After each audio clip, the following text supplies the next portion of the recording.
Hey everybody, welcome back to Can of Worms. It's all four of us today. We're going to be taking a look at Psychonauts 2, at just a couple of trailers with the game coming out this week. We're going to talk about it a little bit, and then supposedly we'll see. 100% less crunch. Yeah, I totally lost my train of thought. I was going to say, and Nick is going to talk about some stuff for a minute. Yeah, the financial stuff Later on. Financial stuff's really boring. That's why I didn't want to talk about it until the end. Like, I'm not trying to be a dick. I just totally zoned out. Are you excited to play the game? Let us know in the comments. People are probably like, what the fuck is wrong with this channel?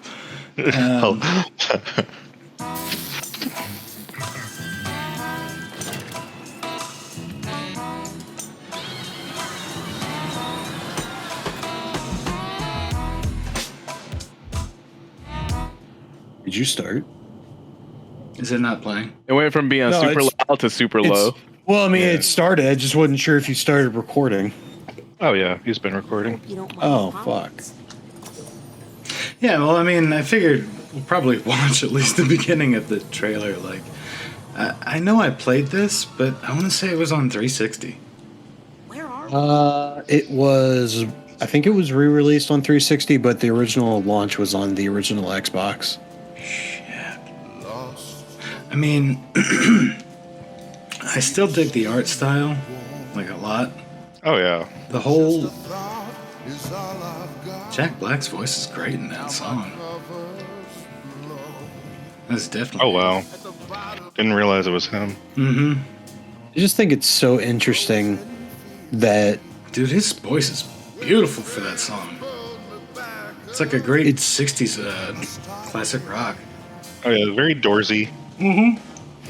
It's interesting that we're even getting a Psychonauts 2, even though it took like this many years, but like Psychonauts 1 was a unbelievable failure. No, I mean, it was a cult classic. 100,000 sales in a year is a failure. Oh, yeah, monetarily, it was awful. But, I mean, then you could also look at it the same way video games are becoming like mainstream media by... Well, years ago it started.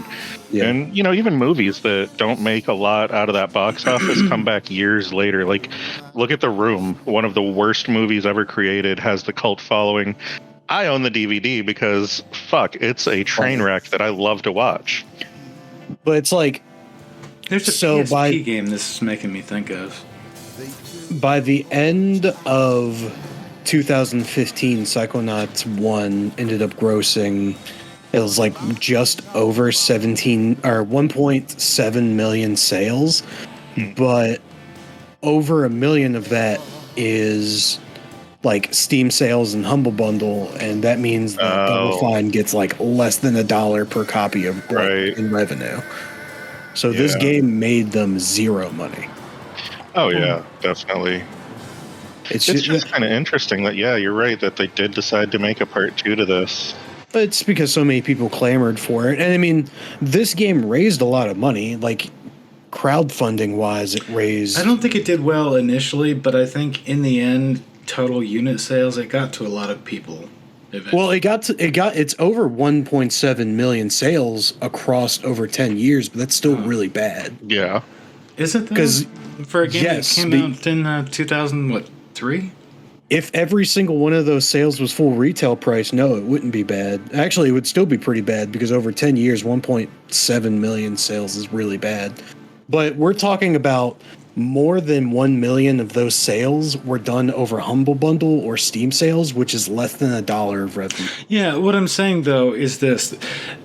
The total number of sales is bad by today's standards, but what were the standards when it was released? How much closer to the norm was it than it is now?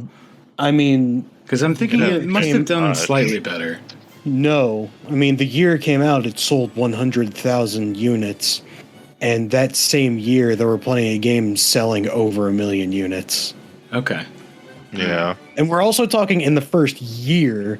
I mean, we have games selling 1 million in the first month, and that's already impressive as it is. But 1 million in your first year is okay. And even back then, it's only okay. Yeah, so, let me bring this up. Incredible! Jesus. This is where the first Psycho. Shut I up, forgot how much I Raz. hate his fucking voice, though. I love Raz. So, I like him as a character. I think he was like a good, like, naive hero. Real Psychonaut.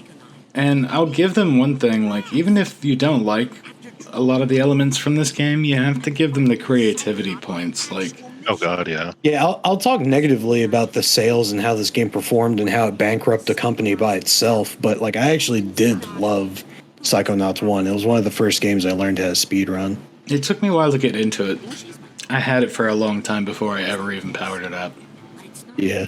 Now, I'm not condoning drug use, but this game could definitely Definitely looks like a trip. Yeah. Yeah. The one- like, that's crazy.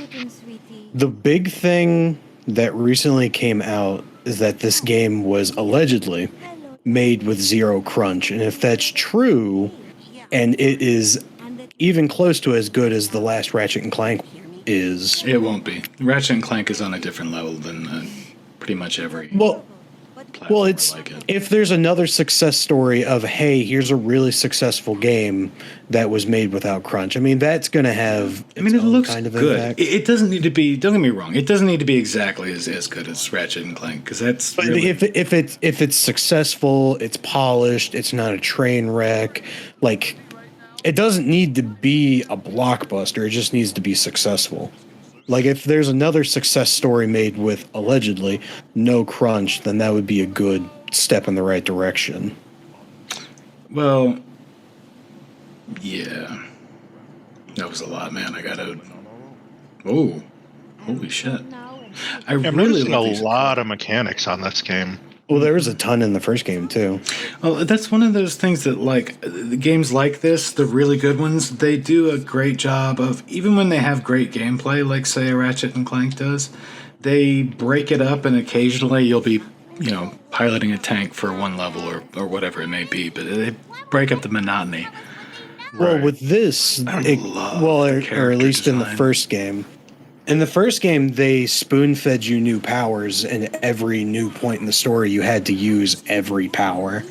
And like It was annoying. they actually built it in such a way where nothing was useless. Everything had a point, and it wasn't monotonous. So very Zelda-esque in that sense. You have tools. Some that- Zeldas more than others, but yeah. Well, yeah.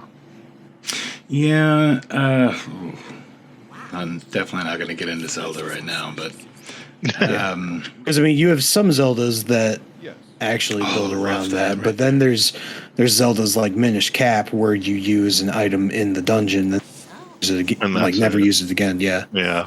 I actually kind of can't wait to play this later this week, thanks to Game Pass. yeah. I originally wasn't excited for it because of all the controversy around the money situation for the game and the You know, crowdfunding for it. Real quick, what this whale reminds me of, did either of you guys play, or any of the three of you played, Alice, Yes. McGee's. I was talking about. thank you. Madness Return.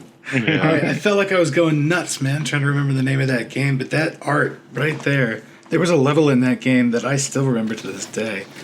I don't think the gameplay was very good on it, but the art in that particular level was so, like, just... The gameplay was very early 2000s, where like we were learning how action combat kind of worked, but we weren't there yet. So it felt like a storybook. Like, For sure. yeah, Very well illustrated there. Ooh. We'll say God, look the at big thing with this game that makes me still not entirely trust it is Tim Schafer himself and the platform he used to crowdfund, because he used a platform called Fig, which the hell's that? so Fig is a video game similar to Kickstarter, but it's mainly for video games. And it's a crowdfunding platform where you can actually become an anonymous investor. Big air quotes on that because they kind of skirt the lines of that really fucking shittily. So when they say you can become an investor on it, you can get a potential return of investment, but you can only get an ROI of 0% as long as it's within the first 5 years and if the game has profits. So not only does the game have to be profitable, but they're only going to pay out what you put in as an investment. So if you go into That's that completely platform, pointless then. yeah, if you go into that platform wanting shares in the company and wanting to invest in the company, you're only going to get that if you pay an exorbitant amount of money. Or if you're an paying actual initial public offering. Otherwise, Yes. don't mess with it. Like, don't put your money into a company that Yes, owes and, you and there's nothing. still like pledge rewards and shit like that, like Kickstarter. But it's the big difference between Kickstarter and Fig is the investment portion of it. Which, unless you're an actual investor that can put the actual anonymous cap is $1.5 million. If you can put that kind of money into a game, then it's kind of worth it. But it also only ensures your return on investment for Psychonauts 2, not for Psychonauts 2 DLC, not for sales of Psychonauts 2 on Steam while it's on, say, a summer sale or a winter sale, not DLC, not any other Psychonauts property, just the initial release of Psychonauts 2. It only gives you money back if the game is profitable, and it can only give you that return on investment within the first 5 years of release. Nick, I'm going to But- be entirely honest with you. I didn't follow. And that's why I didn't want to talk about it. But the other reason why it's sketchy is because Fig's co-founder is the ex-COO of Double Fine, who is still good friends with Tim Schafer. Tim Schafer is on the advisor board for Fig. Tim Schafer is also a investor and shareholder in their parent company. I forget what that's called. I think that's like Loose Tooth or something like that. But Tim Schafer is in this company and their parent company, and that's actually allowed him to do things such as like change the date of his Kickstarter ending. Like he added an extra 5 days on his Kickstarter just because he could. No one stopped him, and they doesn't sound said like a lot, it was though. they said it was a technical thing. They said, oh, it was a technical thing in the back end. It was initially supposed to be 40 days and not 35 days, but it's, come on. Okay. So there I- is that. Yeah, I mean, I remember Broken Age was a broken game. Like, Broken Age is a funny thing because that was a Broken Age is dad part of joke, the and I didn't mean to. Broken Age is I part of the promise. reason why he's not used. Why he, I'm assuming, used Fig other than his own personal investment in the company is because Broken Age failed on Kickstarter and he had to release the game, or Double Fine had to release the game in 2 separate parts using what money they got from the first part to fund the second part. Yeah, and it made very little sense disconnected the way it was. It was much better if you got a chance to play the whole thing as one experience, but And the game wasn't a massive success either. I think like in its first year, it only sold like 450,000 copies. no, I mean, the thing is, like, Psychonauts was a pretty fun game. Are they going to be charging full price for this on standard platforms? Let me double check because I know it's on Steam. Because I mean, if it came in at like $40, I would grab it. You know, I'm going to be playing it on the Game Pass anyway, so I'm not really paying for it. The big thing with me is if the game truly is, even if it's just an okay game and it was made with zero crunch, I'm fine with that. But if later on, like I see, like there was mismanagement with the money because Tim Schafer is awful when it comes to managing some of his projects. If there was, crunch that ends up coming up via interviews later on, or any other damning news, I wouldn't be surprised. I'm just so like, I can't be excited about the game because of potential mismanagement from Tim Schafer and the suspect Kickstarter crowdfunding. But I want to be excited because if it was made without crunch, then I want to endorse that. What if it was made without crunch, but at the cost of 5 kittens? What None- about if it none was made with cute Captain kittens. Crunch? Ooh, that's right. No more Captain All Crunch. berries. Psychonauts that's 2 gonna is cut up the roof of your $60. mouth. Yeah, we're gonna cut the fuck out of the inside of your mouth. So, yeah, I don't know if you caught what Nick just said. It is on Steam at $60. Yeah. $59.99. That's With the Captain official. Crunch. Okay. No Captain Crunch, but maybe Crunch. I'm not sure. The peanut butter is still dope, though. I love that stuff. They have a chocolate one now that I really want to try. Chocolate caramel. So I think No. big thing with me with this game, Big bowl of I'm going to diabetes. wait. I'm going to wait till I hear more about it. Even if the game is good, I'm going to wait just because I need to know for certain that the game was made without crunch and those aren't just allegations for like last second PR. And I want to also be totally sure that there aren't any other mismanagement flubs or potential scandals that happen on. Oh, I mean, not to be that guy, but that, first one kind of had shitty sales the first year. And maybe that's going to affect that on this it's one, going to too. it's already raised more money than the first game ever, because crowdfunding alone it raised $3.8 million.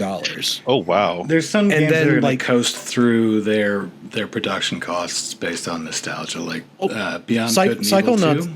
Oof. Psychonauts 1 went hilariously over budget. That was the other reason why Double Fine damn near went out of business. But the budget for this game is somewhere in the ballpark of $10 to $13.5 million. Maybe it was because they made Brutal Legend that fucking terrible mess of a game that I really Brutal Legend sold better than Psychonauts. Oh, I don't doubt it, man. Jack Black was behind it and everything. I think I got it on a Steam sale. And I love that game. I loved it unironic- until the very first RTS segment. Then I was like, oh, that's why it sucks. Okay. That makes sense. Who the fuck thought of doing that? Terrible idea. Terrible idea. Yeah, game looks good. I'm hesitant to buy it because of controversy. I want to see it succeed. I'll be playing it for free anyway, but I am actually somewhat looking forward to it. Like, if I had to do it on a scale, it'd be like a 3.5 out of 10. I'm not like really, ooh, but I'll check it out. What about you, Cedric, Chris? I didn't play one. I'm not too psyched for it, but I will be listening to how you guys fare with it. Fair enough. Because that's how we do it on this channel. I'm on that same jet ski as Cedric right now. Because, I mean, like, I saw the first one. I didn't ever play it. It looks like a beautiful game. It looks like really trippy stuff I would definitely be into. But as far as how the game actually is, I'm going to wait for some reviews. Because, I mean, this wasn't even on my radar until 2 o'clock today. So Yeah. I hope it's not as buggy as the first one. The first game was so goddamn buggy. Part of that was also, it came out like on the Xbox before the Xbox was really ready to be a full system. In fact, did the first Xbox truly have a full life cycle? I think it only had like a half cycle before they went into the 360. Xbox original? I mean, it had a life cycle of like 5-6 years. Did it So, I really? It mean, was out for a while, but it Yeah. was definitely an incomplete system. it was shorter than Okay, some, maybe it just like felt- than like 360, but Yeah, because I know what you mean, Cedric. Like it felt like an incomplete system. Like it had I mean, so you much gotta raw think- horsepower, but no direction. it had the same life cycle as, not technically as the PS2, because the PS2 didn't die until 2 years after, like, officially, like, no more games were being produced for PS2. PS2 stopped producing games 2 years after its life cycle, but the main life cycle was the exact same as the Xbox original. You did not go all Yoshimitsu on us today at all. Yeah. And then, as for the closer, thanks for sticking around if you're actually still here. Hopefully we remember to clip that shit and move it around so we don't sound like a bunch of assholes. Oh. the Yeah. truth hurts. Yeah. I guess we'll see you next week. Take care, everybody. Later, guys.